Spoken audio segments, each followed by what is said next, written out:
Meus amados e meus queridos irmãos, nós estamos de volta para trazermos mais um comentário da nossa revista da PEC.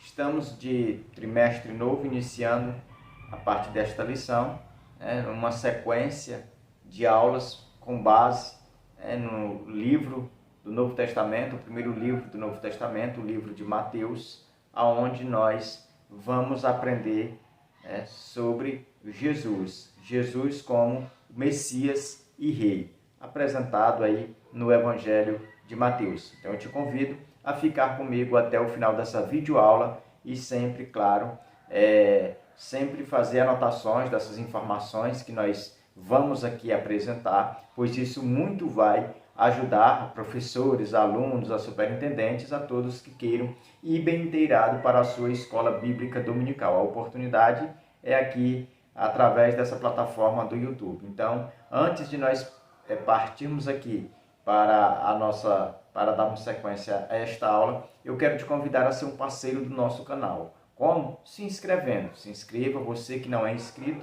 aproveita a oportunidade, se inscreve, compartilha, comenta. Você tem toda a liberdade de fazer conforme você queira aqui no nosso canal, para nos ajudar e ajudar estes vídeos chegarem mais adiante, ajudar a mais pessoas. Então, que Deus abençoe a todos. Vamos agora para a nossa lição de hoje. A lição de hoje é com base em 2 capítulos do Evangelho de Mateus, o capítulo 1 e o capítulo 2. Essa lição é subordinada ao tema a genealogia e o nascimento de Jesus. Então, nós vamos abordar de uma forma nunca vista, uma forma bem diferente, a respeito da genealogia e o nascimento de Jesus. Porque tem pessoas, ainda com base aqui no tema, tem pessoas que não gostam de estudar a genealogia de Jesus. Mas a gente tem que entender que se está aqui na palavra de Deus, é para ser estudada. Então a gente entende que tem umas lições que nós precisamos extrair da genealogia. O que a genealogia significa para nós? Quais as lições que elas podem trazer para nós? Traz uma certeza. Qual é essa certeza? É de que as promessas de Deus, elas vão sempre ser cumpridas. Perceba que essa genealogia é uma evidência de que Deus havia feito lá no início uma promessa para a humanidade. Lá em Gênesis 3:15, onde ele promete que do ventre da mulher ia sair um, que ia esmagar a cabeça da serpente.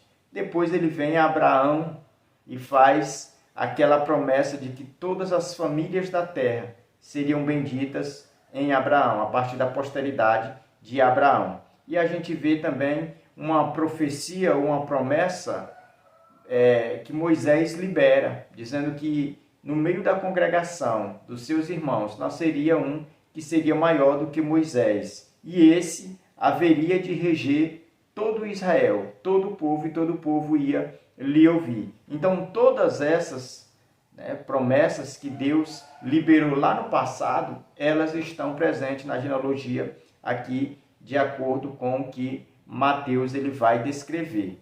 E ainda falando aqui sobre a genealogia, nós precisamos destacar, antes de entrarmos aqui, destacar que a genealogia de Mateus e a genealogia que nós vemos lá em Lucas, elas, às vezes as pessoas vão estudar e vão ver alguma diferença, mas é porque Lucas ele vai apresentar a genealogia de acordo com Maria, para dizer que Maria ela pertencia à tribo de Judá, à casa de Davi, da mesma forma que Mateus ele vai apresentar a genealogia conforme José. Então, quando ele vai citar desde lá do início de Abraão, e aí Moisés, então a gente vai ver que o escritor ao livro de Mateus, ele vai escrever gerações, 14 gerações, 3 de 14, até chegar a Cristo. Ele vai apresentar uma de Abraão até Davi até o exílio, e do exílio até Jesus. Então a gente vai ver isso com detalhes no decorrer dessa lição. Mas antes de passarmos aqui ao nosso textual, eu preciso apresentar os objetivos para que sirva de base para que as informações que nós vamos também apresentar nessa oportunidade. O primeiro objetivo que eu quero fazer notório nessa oportunidade é compreender a superioridade do Messias em relação aos governantes políticos. O segundo objetivo é comprovar que Jesus é o Messias prometido aos judeus. E o terceiro é compreender como os primeiros acontecimentos da vida de Jesus atestam que ele é o Messias. Então, esses são os objetivos que nós vamos trabalhar no decorrer desta aula, e eu já aproveito essa oportunidade para informar os professores que esses objetivos eles precisam ser trabalhados, né, na sua aula, ser aplicado, para que assim todos os alunos eles venham entender, né, a sua explanação de uma forma objetiva e bem didática.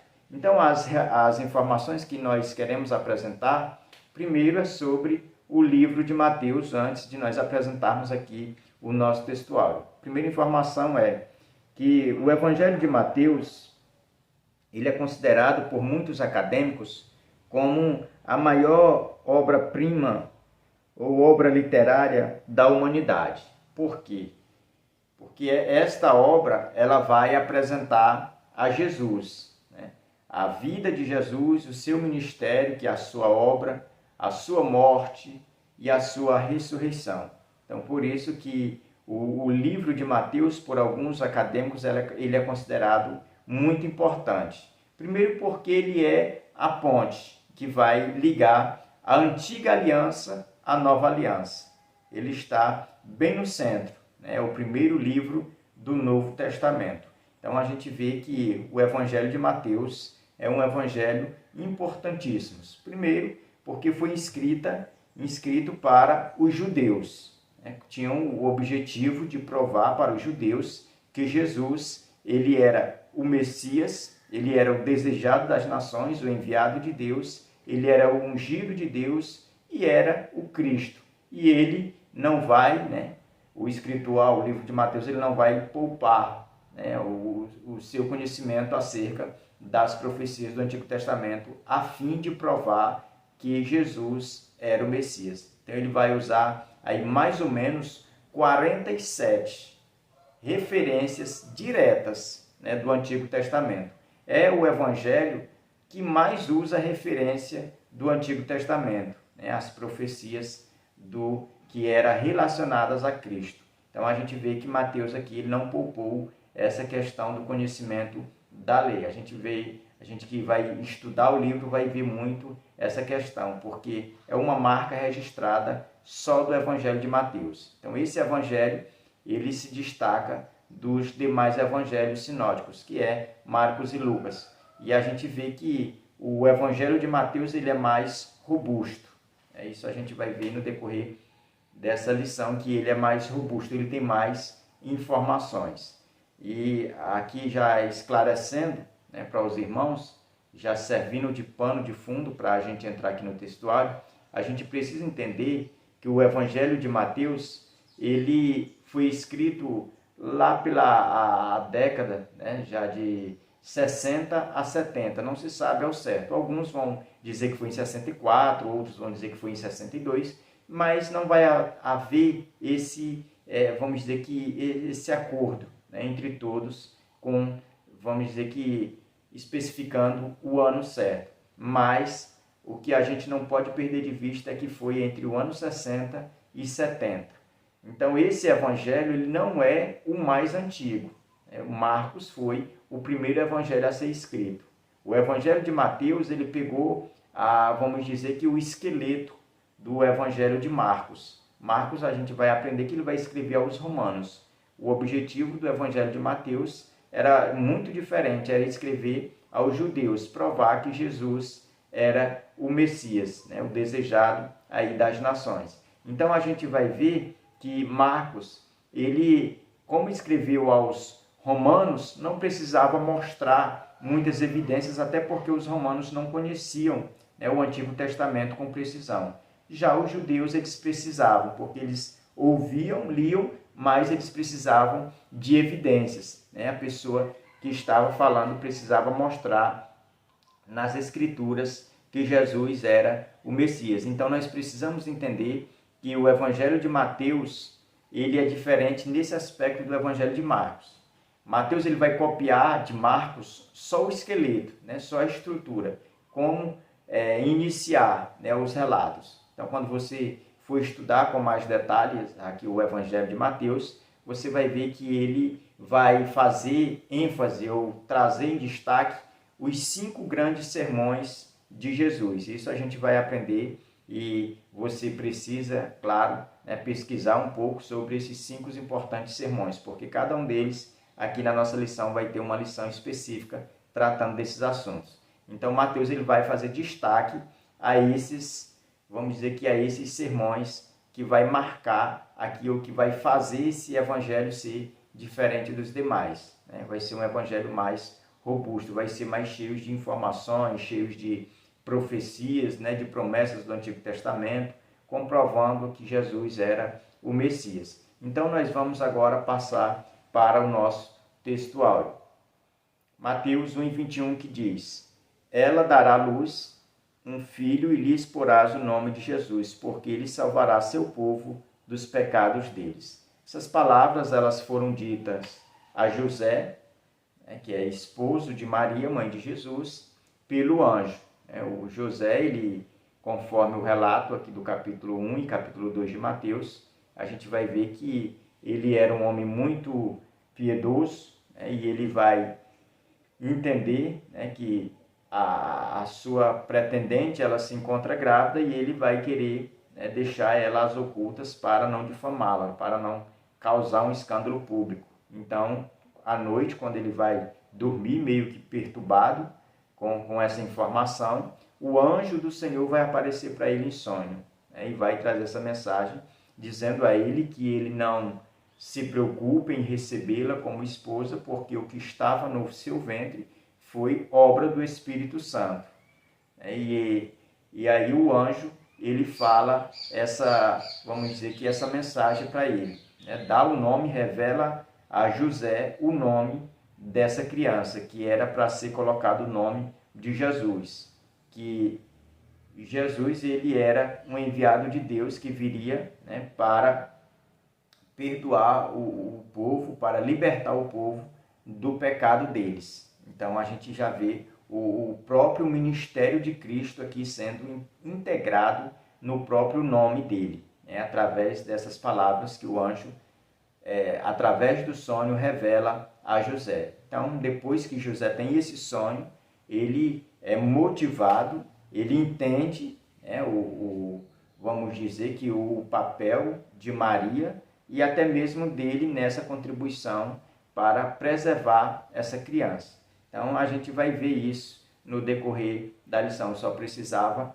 né, dar uma pincelada aqui no textuário para que a gente não entre no textuário aqui voando, né? Mas essas palavras foram ditas pelo anjo a José. Vamos agora à nossa verdade prática que diz: aqueles que buscam Jesus sempre vão encontrá-los, e encontrá-lo, o melhor que podem fazer é adorar. Essa é a nossa verdade prática, dizendo ou nos informando que todas as pessoas que buscam a Jesus sempre vão encontrar. E quando encontrar, o melhor é adorar. Se tem uma coisa que deve fazer, é adorar. Isso com base aqui no que os magos fizeram, no que os pastores fizeram. A gente vai ver aqui isso ainda no decorrer dos pontos da lição. O primeiro ponto da nossa lição vai falar sobre o Evangelho segundo Mateus. É nesse ponto onde a gente vai comentar sobre o autor, sobre o local onde ele foi escrito e possivelmente a data. Aqui no tópico 2 desse mesmo ponto, a gente vai comentar sobre Mateus e os demais evangelhos, onde a gente vai ter um contraste entre Mateus e os evangelhos sinóticos.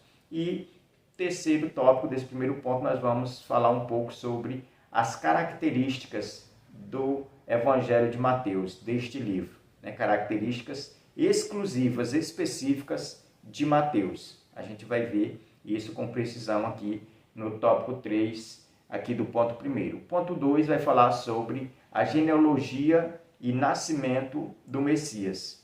O primeiro tópico, a genealogia, é onde a gente vai aprender, né, alguns detalhes acerca da genealogia de Cristo. O segundo, o nascimento anunciado a José. E o terceiro, os magos e a morte das crianças. E terceiro ponto da nossa lição, nós vamos comentar sobre a fuga e retorno do Egito. A gente vai ver que isso era para cumprir uma profecia que havia sobre Jesus lá no Antigo Testamento, no livro de Osés. O primeiro tópico desse último ponto fala Jesus e José do Egito. O segundo, Jesus e Moisés. E o terceiro, a mudança para Nazaré. Então essa, e por último aqui a aplicação pessoal. Então esse vai ser todo o nosso conteúdo que nós vamos estudar nesta oportunidade. Mas antes de passar o primeiro ponto, eu preciso trazer a nossa introdução, que ela inicia dizendo que a palavra evangelho, ela significa boa nova, isso no grego, tem o significado de boa nova, boa notícia, e é exatamente isso que o anjo do Senhor ele vai trazer aos pastores, que vão estar vigiando ali as ovelhas aos arredores ali de Belém, nos campos de Belém. E a Bíblia vai ser bem enfática ao dizer que o anjo do Senhor, desce aonde estão esses pastores na vigília da noite, e aonde o anjo do Senhor desce, tudo fica claro, fica como que se fosse a luz do meio-dia. E os pastores se maravilham. E a Bíblia é bem enfática em dizer que a glória do Senhor toma aquele lugar. E aonde o anjo do Senhor ele vai dizer àqueles pastores que aquele dia era um dia especial, porque havia nascido o Salvador, o Cristo, o Messias, que veio à terra para salvar a Israel. E aonde os próprios pastores eles vão ter a oportunidade de ver mais seres espirituais, louvando e engrandecendo a Deus, bendizendo a Deus nas alturas, e paz na terra entre os homens, porque Deus fez bem à humanidade. Então, quando os pastores ouvem isso, eles estão ouvindo uma boa notícia, eles estão ouvindo o Evangelho, eles estão ouvindo essa, vamos dizer que essa semente das boas novas do Evangelho aqui anunciada pelo anjo.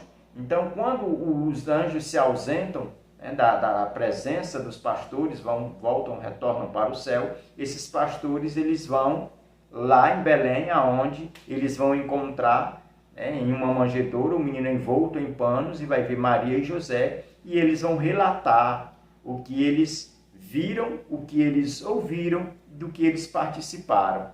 Ele vai declarar o que os anjos estavam fazendo e o que os anjos disseram para eles, diante de Maria, e a Bíblia vai dizer que Maria vai guardar tudo isso no seu coração. Então a gente vê que as boas novas, elas chegaram para os pastores e também chegaram para Maria e para José acerca da mensagem de quem era, de quem é, na verdade, essa criança, qual era, vamos dizer que a missão dela. A partir daquele dia, Maria, ela ficou mais convencida de que Jesus, ele tinha uma missão específica, uma missão especial. A nossa introdução, ela continua dizendo que cada evangelista escreveu para anunciar a boa nova de salvação da vida eterna, para todas as pessoas que possam conhecer o Salvador. Mateus aqui enfoca que Jesus é o Messias, o prometido e esperado por Israel. E em todas as lições nós daremos especial destaque aos fatos registrados exclusivamente em Mateus, portanto, os assuntos não abordados em outros evangelhos, conforme a lista apresentada no encarte nesse capítulo. 1 e 2 são assuntos exclusivos de Mateus. Então, a nossa introdução ela fez nos informando, trazendo essas informações, dizendo que nós vamos apresentar aqui estudos que não, vamos dizer que fatos que não é relatado nos outros evangelhos. Por isso que eu falei a princípio que nós vamos ter um trimestre, lições excepcionais, nunca visto de uma forma, de um ângulo diferente, que você nunca teve a oportunidade de estudar. Então, nessa lição, a partir dessa lição, você vai ver o Evangelho em uma outra perspectiva, onde fatos encontrados especificamente só no livro de Mateus. Então você tem essa oportunidade, ímpar, singular, de aprender acerca do nosso Senhor e Salvador, o Jesus Cristo, de acordo com os fatos relatados no livro de Mateus. Vamos aqui ao nosso primeiro ponto, que fala sobre o Evangelho segundo Mateus. Aqui nesse primeiro ponto, nós vamos estudar o primeiro tópico, que é autor, data e local. Então, quem era o autor? O autor era Mateus. As tradições, e em especial os pais da igreja, eles vão dar notoriedade a Mateus como autor. A gente vai ver que isso vai ser confrontado, essa ideia de que Mateus é o autor, ela vai ser confrontada a partir do século XVIII.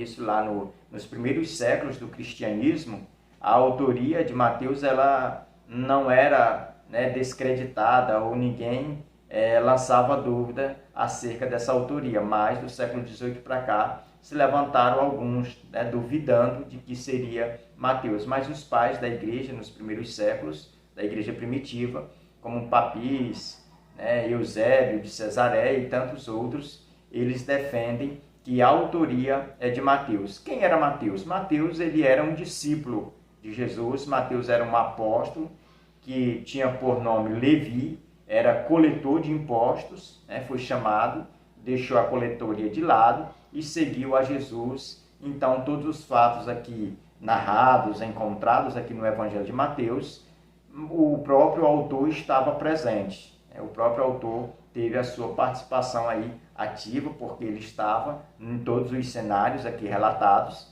em especial nos sermões que ele vai fazer destaque, como o primeiro grande sermão, que é o Sermão da Montanha, no capítulo 5, se estendendo até o capítulo 7, é onde Jesus vai falar sobre a lei que vai reger o reino dos céus. Então, a gente percebe que Mateus, ele, como autor, ele vai relatar e vai ser fiel aos relatos que ele ouviu e que ele viu, que ele teve sua participação como apóstolo de Jesus. Então a gente vai ver que esse evangelho ele foi escrito de um apóstolo, de Cristo, diferente de Marcos. Marcos não era apóstolo. Lucas também não era apóstolo e nem tampouco era judeu, era um gentil. Então já o evangelho de João, João era um apóstolo, mas o evangelho de João ele é distinto de todos os outros evangelhos, porque o que João vai apresentar acerca da pessoa de Jesus é Jesus como o Filho de Deus, o Verbo de Deus, numa perspectiva completamente diferente daqui nós estamos estudando, que é a de Mateus. Então vamos para a data. A data é possivelmente 60, depois de Cristo. Ela vai ficar, para não ter vamos dizer que especificado no ano 60, ela vai ser colocada entre 60 e 70. E por que a maioria dos leitores da Bíblia chega a essa conclusão? É porque os fatos relatados aqui, por exemplo, o sermão escatológico, lá no capítulo 24, ele vai falar sobre a destruição do templo.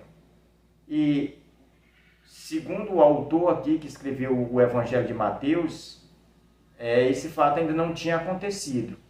Então, a gente percebe que, se não tinha acontecido já no final do livro, então ainda não tinha chegado ao ano 70. Então, foi nessa década de 60 para 70. Aqui a nossa lição vai defender que foi no ano 60. Então, não é errado você achar que foi 64, 65 e especificar de 60 a 69, não há erro nenhum nisso, porque a maioria dos eruditos eles vão também chegar a essa ideia de que foi de 60 a 70. Agora não pode ter sido ou aceitar essa aceitação de que foi depois do ano 70. Não, foi antes do ano 70 por esse fato da questão da destruição do templo pelo general Tito. Vamos passar agora o local. O local aonde o evangelho ele foi escrito, conforme nós vemos aqui, foi aqui em Antioquia, Antioquia da Síria, foi aonde o Evangelho ele foi escrito, né? E segundo a história diz que Mateus, né, que é o autor aqui, ele foi pastor também dessa igreja em Antioquia, e possivelmente foi nessa época que ele estava pastoreando essa igreja que ele decide escrever, né, de lá esse evangelho, para informar, para relatar todos os fatos a judeus, tanto os judeus que se encontravam na Judéia, os que se encontravam na Galiléia, como também os judeus que estavam dispersos aí, como por exemplo a própria igreja de Antioquia era uma igreja mista, onde tinha judeus e gentios, né? E o próprio Mateus ele pastoreou essa igreja, e as tradições, algumas vão defender de que foi nessa época, nesse período, que Mateus escrevera o seu evangelho. Vamos agora ao nosso segundo tópico, do primeiro ponto, Mateus e os demais evangelhos. Aqui nesse tópico a gente vai ver que os evangelhos sinóticos, eles vão relatar também acerca de Cristo, porque nós encontramos no Novo Testamento a biografia de Cristo. O que é a biografia de Cristo? São os 4 primeiros livros do Novo Testamento, que são 4 evangelhos, Mateus, Marcos, Lucas e João. Mas os 3 são sinóticos, que é Mateus, Marcos e Lucas. O que é sinótico? Aqui o nosso próprio comentarista da nossa lição, ele já deixa essa resposta aqui entre parênteses. Ele diz que é algo, né, escrito do mesmo ponto de vista. Ou seja, os evangelhos de Mateus, Marcos e Lucas, eles têm muitas semelhanças. É isso que é sinótico. É olhado pelo mesmo ângulo, pelo mesmo ponto de vista. Essas semelhanças, esses contrastes que há entre esses evangelhos é chamado sinóticos. Então, João não é considerado um evangelho sinótico porque é muito diferente, né? Os fatos narrados, os acontecimentos não condizem com os outros evangelhos, não tem essa semelhança. Ele não teve essa finalidade, esse objetivo de escrever da mesma forma que esses outros evangelhos foram escritos. Vamos passar agora ao nosso terceiro tópico, senão o tempo não permite que a gente chegue até o final da revista. O terceiro tópico diz características de Mateus. É nesse tópico onde a gente vai ter a oportunidade de ver características específicas de Mateus. Aqui o nosso comentarista ele vai dizer que Mateus ele vai usar 40, mais especificamente 47, né, diretas, né, do Antigo Testamento, referências do Antigo Testamento com relação à pessoa de Jesus, e mais ou menos umas 60 aí indireta, de uma forma indireta, que ele vai fazer utilização. Então são mais de 100 referências que você só encontra aqui no Evangelho de Mateus. Então o Evangelho de Mateus, ele tem essas características que você só encontra aqui, né, no Evangelho de Mateus, e isso a gente pode entrar com detalhe na nossa lição quando nós estivermos ministrando. Por exemplo, um caso aqui específico que nós podemos destacar é a questão dos magos, né? Isso você não encontra no livro de Lucas. No livro de Lucas você encontra lá o relato dos pastores, mas dos magos não. A visita dos magos você só vê aqui e de uma forma clara, né? O que eles vieram fazer, como eles chegaram até Jesus, é só relatado aqui no Evangelho de Mateus. Já no de Lucas não tem, nem no de Marcos, né? Porque Marcos ele já vai começar, ele vai dar ênfase do batismo de Jesus para frente, né? Vai começar com João Batista, o batismo, e aí vai ser o Evangelho muito apressadinho, né? Vai ter só 16 capítulos, que é o de Marcos. Já Mateus é mais robusto nesse sentido, porque tem coisas que só tem em Mateus, né? Nem Lucas e nem Marcos relataram. Vamos agora passar ao nosso segundo ponto da lição, genealogia e nascimento do Messias. Aqui o primeiro tópico é a genealogia. E a genealogia de Jesus em Mateus ela é traçada através de José. É diferente da de Lucas. A de Lucas ela é traçada de acordo com Maria. Então, não há nem Lucas e nem Mateus não há contradição. Apenas eles estão escrevendo de ângulos diferentes. Mas só chega a um resultado. É que Jesus ele é pertencente à dinastia davídica. né, a casa de Davi, por parte de pai e por parte de mãe. Das duas partes, tanto Maria como José, todos os dois eram descendentes de Davi, eram descendentes aí da cidade de Belém. Então a gente precisa deixar isso bem claro. Então vamos aqui as genealogias aqui a gente já falou a início, mas eu preciso, né, confirmar isso, lembrando aos irmãos que ela é destacada de 14 em 14 gerações, né? Aqui a gente vai ver isso com detalhe. Vamos passar para o segundo ponto da nossa lição. O segundo ponto da nossa lição fala sobre, aqui o segundo tópico, perdão, fala sobre o nascimento anunciado a José. Aqui é onde a gente viu que foi o textual, aonde o anjo do Senhor ele vai chegar a José e dizer para José não fazer aquilo que ele estava projetando, que era, né, as ocultas, né, abandonar a Maria. E ele vai dar esse sonho, e em sonho vai dar o nome de Jesus. E a gente percebe que o nome de Jesus, ele é um nome onde ele vamos dizer que declara ou anuncia essa própria missão que Jesus viria, né, que era libertar o Israel, né, libertar o povo de Israel dos seus próprios pecados. Então o nome de Jesus, ele significa salvação, ou Yahvé salvo. E esse nome, no hebraico, Jesus, traduzindo ele para o grego, ele vai ser Josué. Então, por isso que vai haver essa, vamos dizer que essa peculiaridade entre o nome de Jesus e Josué. Jesus, no hebraico, Josué, no grego, é o mesmo significado, né? Jesus, ou Deus é a salvação, Jeová é a salvação.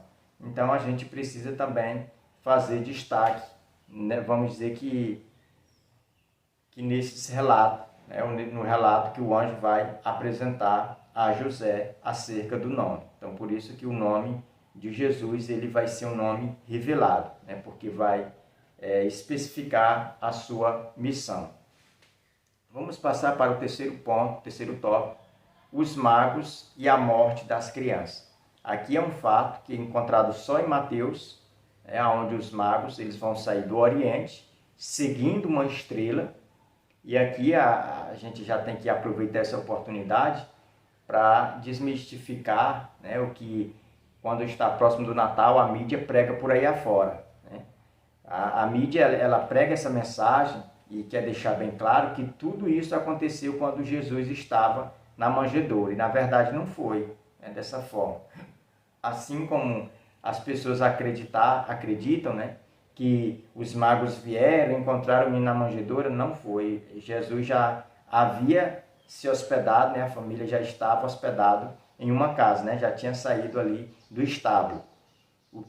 Os que encontraram Jesus no estábulo foram os pastores que estavam no campo, e naquela mesma noite que Jesus nasceu, eles foram visitar. E já os magos, eles vão vir, né, do Oriente, guiados por uma estrela, vão chegar diante de Herodes, e quando ele chega diante de Herodes, ele pergunta: onde está o recém-nascido? Ou seja, a palavra deles dá essa ideia de que Jesus já tinha nascido, e de que não tinha sido hoje, e nem quem sabe ontem, já fazia aproximadamente uns 5 a 6 a 8 dias. E eles perguntam: aonde está o recém-nascido, que é o rei dos judeus? E ali é onde Herodes, que já era doido, né, ele vai se apavorar mais ainda, porque ele achava que ia ser destronado, né, naquele momento. Então, ele vai chamar os principais sacerdotes, os escribas, né, que entendiam da lei, e vai perguntar acerca dessa profecia. E aí o povo, ali os escribas, eles vão apresentar a profecia lá de Miqueias, aonde diz que em Belém haveria de nascer. Belém ia ser o berço de onde ia nascer ali o Salvador do mundo. E aonde Herodes instrui os magos, dizendo para que eles fossem procurar, e quando o encontrasse, adorasse, e viesse dizer para ele, para que ele também fosse adorar o novo rei, né? Mas o intuito, o objetivo dele era matar, né, a criança, matar a Jesus. Então a gente percebe que os magos, quando se despede ali do rei, eles vão e a estrela volta a aparecer para eles e leva eles até a casa onde Jesus estava.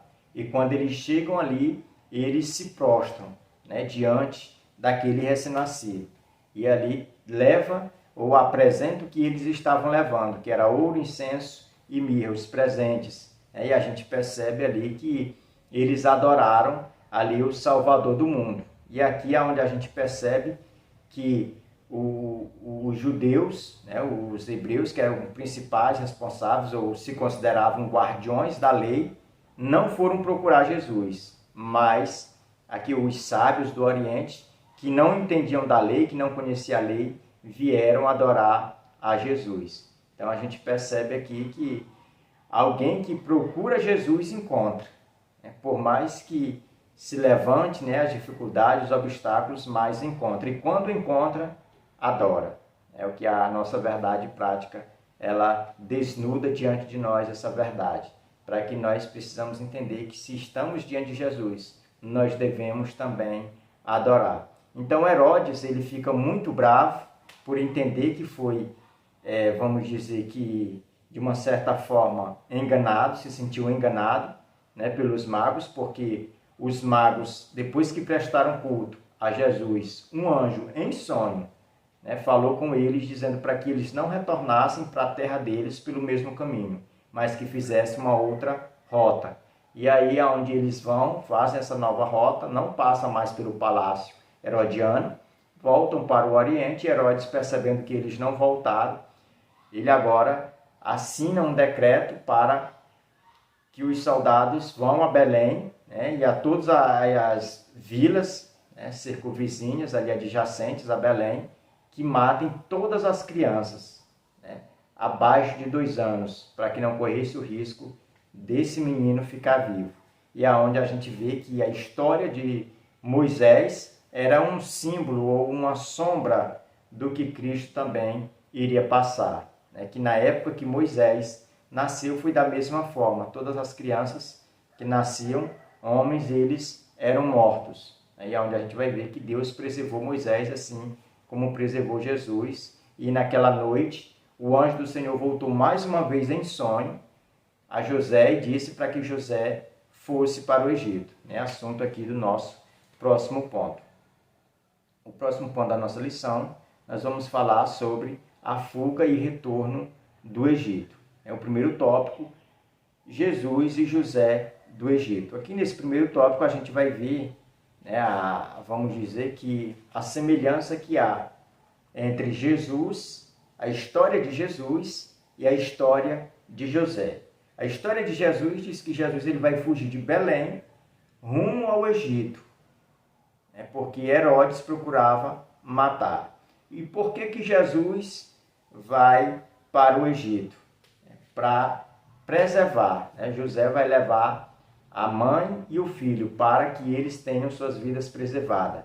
Mesmo fato semelhante que acontece com José. José, quando ele vai para o Egito, ele vai só com uma missão de preservar a morte da sua raça, do seu povo, que mais tarde a fome ia chegar e ia aniquilar todos. Mas aquele povo iria ser preservado por causa de José. Então a semelhança é essa, é de que José é uma sombra do que Cristo também faria. Então a história vai dizer que passe-se o tempo para que se cumprisse a promessa lá de Oséias, onde o Senhor fala que do Egito chamou o meu filho. Então a gente entende que essa semelhança ela é um cumprimento, né? Vamos dizer que profético acerca da pessoa de Cristo. É onde mais tarde, né, o anjo do Senhor vai anunciar a José outra vez em sonho, dizendo: olha, José, tu pode voltar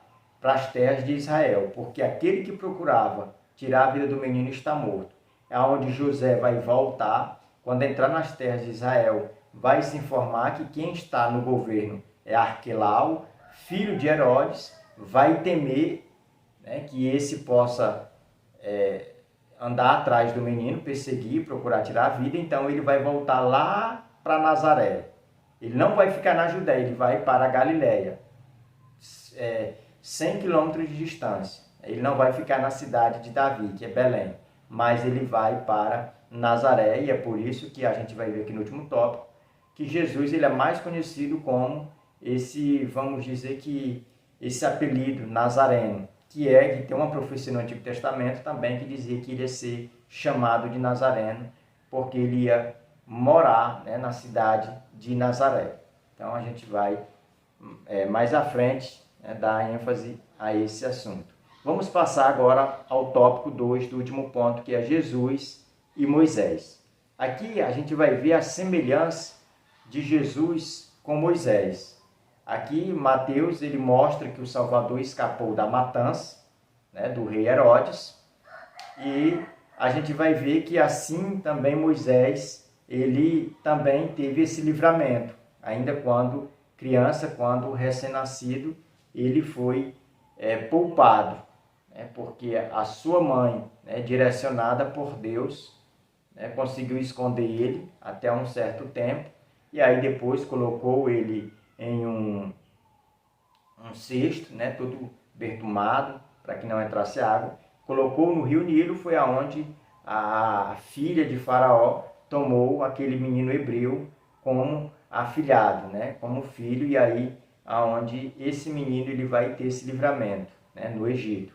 E a gente percebe que essa semelhança de Moisés, Jesus também foi da mesma forma, teve a sua vida preservada, para que cumprisse, né, o seu, vamos dizer que a sua missão, né, o seu objetivo maior, que era de dar vida pela humanidade. Então, os projetos de Deus a gente vê que não podem ser frustrados. Não foi frustrado na vida de José, nem na vida de Moisés e nem tampouco na vida de Jesus. Então, isso que a gente precisa deixar bem claro diante da nossa classe, que o propósito de Deus ele preserva. O último tópico, a mudança para Nazaré. A gente, às vezes, olhando o texto aqui, acha que José ele voltou para Nazaré, né, quem sabe por impulso, mas na verdade não foi, foi para se cumprir, né, uma profecia lá do Antigo Testamento, porque José e Maria, eles já moravam na cidade de Nazaré.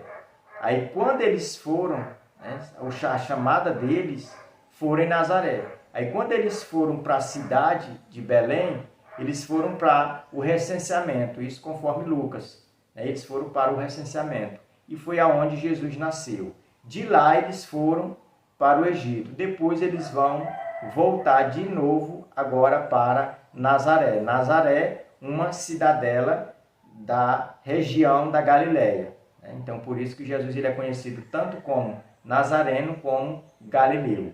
E a gente vai ver, né, que aqui em especial no Evangelho de Mateus, que vai haver essa rincha entre os judeus, que pertenciam ali à região da Judéia, ao sul, e os galileus, que era ao norte. E tanto essa perseguição era tanto que eles sempre tinham aquela discórdia, né? Os judeus eles não consideravam nenhum rabino que era da Galileia, porque eles achavam que as pessoas da Galileia não eram bem crentes, eram pessoas aí mistas, aonde houve e aonde era o portão para o Oriente, né? Era ali na Galileia. E aí havia este misticismo, e os judeus que moravam na região da Judéia tinham essa intriga entre os galileus e os que moravam na Judéia. É tanto que Pilatos ele vai matar alguns galileus lá no templo de Jerusalém, entre o altar, ali aonde eles estão ofertando, fazendo as suas ofertas, e o sangue deles vai ser misturado com o sangue da oferta ali no altar, onde Pilatos vai mandar matar, porque Pilatos achava que eles eram ali espiões. E aí a gente vai ver esse fato acontecendo e sendo registrado também no Evangelho de Lucas. Então a gente precisa entender que havia essa rincha. Então por isso que Jesus, quando ele vai desenvolver o seu ministério, né, lá em Jerusalém, ele não vai ser bem aceito pelos escribas e pelos fariseus, porque ele era dessa região, ele era de Nazaré, ele era da Galileia, então ele era desprezado. Então tanto que vai ter um dos discípulos, né, que quando vai ser informado que o Messias veio, né, ele vai dizer, pode alguma coisa sair, né, de Nazaré, alguma coisa boa? E aonde o outro discípulo vai dizer, vem e vê. Então a gente vê que vamos dizer que esse apelido, né, a Jesus, do Nazareno, ele era um cumprimento também do Antigo Testamento. Vamos aqui à nossa aplicação pessoal, que diz, Jesus é o Messias que foi prometido. Sua genealogia e detalhes de seu nascimento confirmam Jesus como Messias esperado. Ele está com aqueles que o adoram e veio para perdoar nossos pecados e abençoar toda a humanidade. Então, que Deus abençoe. Até a nossa próxima aula, em nome de Jesus.